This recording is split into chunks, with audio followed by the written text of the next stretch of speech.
Bon, tout d'abord, je vous remercie tous d'être là. Ça prouve encore une fois que la Palestine, c'est pas quelque chose qui est comme ça dans l'air, c'est quelque chose qui est au fond de notre cœur. Mais ça ne suffit pas. La JPF, l'association que je co-préside avec Ahmed Muhaysen, que nous avons lancée il y a maintenant plus de 25 ans, nous est fière d'avoir maintenant plus de 71 villes françaises où des maires, des élus ont décidé d'avoir le courage de se jumeler avec des camps de réfugiés. Je pense que ces élus, je le dis systématiquement, ce sont les justes d'aujourd'hui, c'est l'honneur de notre pays, c'est l'honneur de la France. Je trouve ça extraordinaire. Et c'est grâce à eux, c'est grâce aux citoyens aussi de ces villes que nous avons maintenant, que nous pouvons nous permettre d'organiser des délégations qui se rendent en Palestine et en Israël, rencontrer aussi les militants pacifistes pour véritablement faire vivre la Palestine. Si on veut faire vivre la Palestine, ce n'est pas uniquement avec des mots. Les mots, c'est bien, c'est très fort, mais ce qu'il faut, c'est la présence.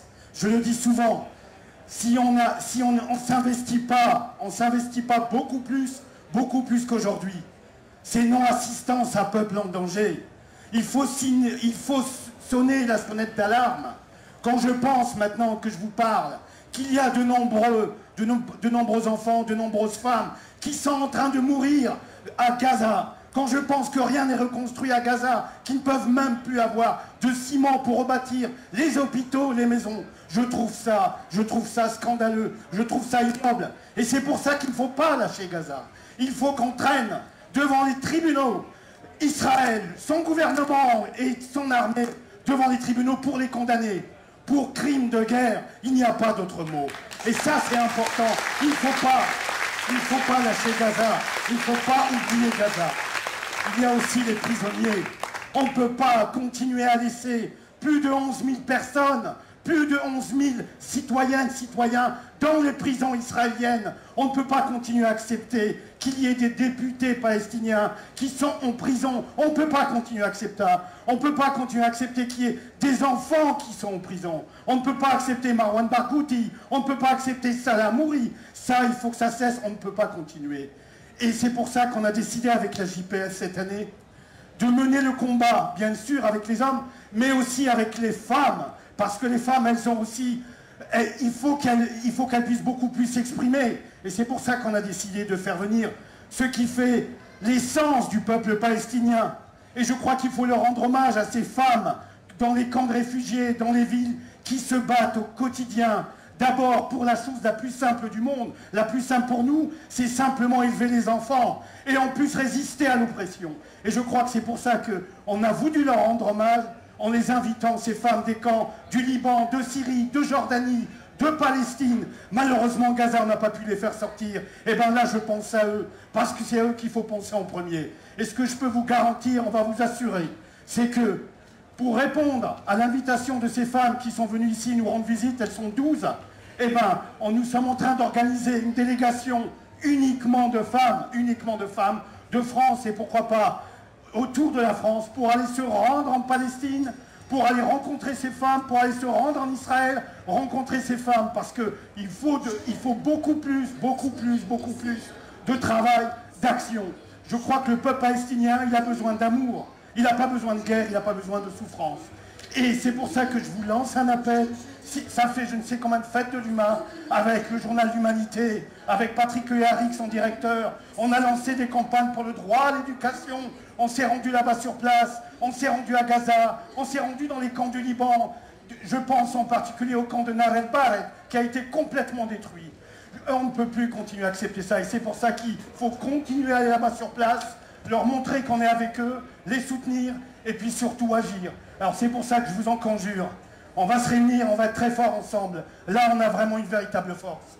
Eh bien, il faut que cette force, on l'amène de l'autre côté, de l'extérieur, et qu'autour de nous, on puisse rassembler pour que demain, enfin, moi, que j'entende la prochaine fois que Inhouri, déléguée générale de la Palestine, elle nous dit, ça y est maintenant, je ne vous dis pas qu'on va se retrouver l'année prochaine à Jérusalem, eh ben on va se retrouver l'année prochaine, le mois prochain, eh ben souhaitant que le plus rapidement possible on puisse être reçu dans ce pays et puis que Inde elle nous reçoive comme on doit être reçu.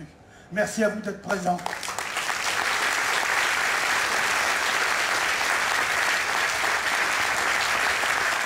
Donc, parmi nous, excusez-moi, on a également Saad Nimer qui est président du comité pour la libération de Marwan et qui anime tout le comité depuis Ramallah.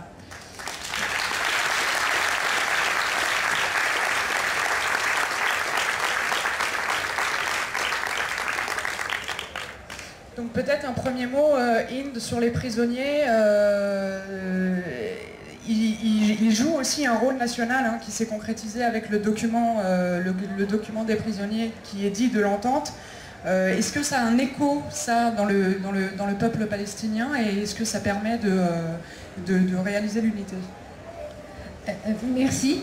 Vous l'avez très très bien dit, les 11 000 prisonniers dans les prisons israéliennes représentent un consensus palestinien entre toutes les partis politiques de Fatah, de Hamas, de Front Populaire, de tous ensemble, qu'ils ont d'ailleurs préparé un document d'entente palestinien d'où ils ont mis tous les principes qui apportent tous les Palestiniens ensemble pour qu'ils puissent réussir leur projet national d'établir un État palestinien. Et cet document d'entente était signé en juin 2006, si je ne suis pas... juin 2006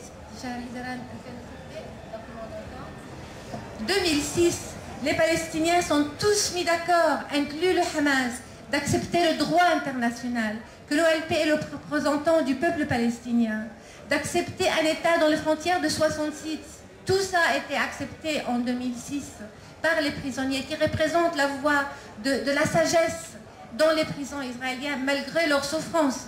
Alors nous, comme Palestiniens, et surtout nos prisonniers qui sont nos meilleurs, bien sûr, qui est-ce qui sera emprisonné que le plus fort militant, le plus intelligent, le plus capable, le plus éloquent, qui parle d'une manière très influente à leur peuple?